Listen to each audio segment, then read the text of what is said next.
अस्सलाम वालेकुम फ्रेंड्स, मेरा नाम है ज़ीशान और आप देख रहे हैं मेरा यूट्यूब चैनल। तो दोस्तों आज की ये वीडियो स्टूडेंट्स के लिए होने वाली है। दोस्तों आज की इस वीडियो में मैं बताने वाला हूँ आपको साइंटिफिक कैलकुलेटर के बारे में दोस्तों, जो आप अपने मोबाइल फ़ोन में भी इजीली इसे यूज़ कर सकते हैं। दोस्तों आप देख सकते हैं यहाँ पे मैंने एक एप्लीकेशन डाउनलोड करके रखी हुई है। मैं इसे ओपन करता हूँ, आपको दिखाता हूँ। दोस्तों आप देख सकते हैं कि बिल्कुल इसका व्यू साइंटिफिक कैलकुलेटर की तरह है, जो कि आप इसे साइंटिफिक कैलकुलेटर के तौर पे बिल्कुल इस्तेमाल कर सकते हैं। दोस्तों आप यहाँ पे देख सकते हैं कि सारे फंक्शंस दिए गए हैं जो कि हमें एक साइंटिफिक कैलकुलेटर में मिलते हैं।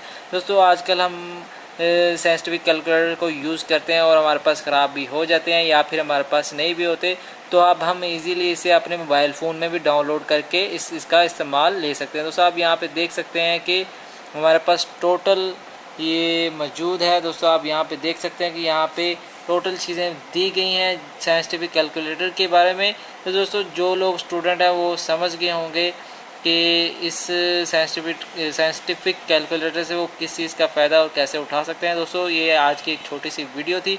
तो दोस्तों मैं आपको बता देता हूँ कि इसको डाउनलोड कैसे करना है। दोस्तों प्ले स्टोर में चले जाना है। प्ले स्टोर में जाने के बाद यहाँ पे दोस्तों आपने लिखना है हिपर साइंटिफिक कैलकुलेटर। दोस्तों मैंने हिपर टाइप किया था, वो नीचे साइंटिफिक कैलकुलेटर भी शो कर रहा है। तो यहाँ पे इस पर क्लिक कर लीजिए प्ले स्टोर में जाने के बाद हिपर साइंटिफिक कैलकुलेटर पे।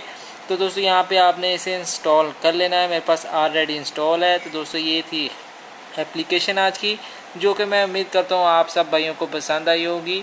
तो जिन भाइयों ने अभी तक मेरे चैनल को सब्सक्राइब नहीं किया वो जल्दी से फ़ौरन से लाल बटन को दबा के दोस्तों मेरे चैनल को सब्सक्राइब कर लीजिए और बेल आइकन को भी दबा लीजिए ताकि मेरी आने वाली हर वीडियो आपको मिल जाए।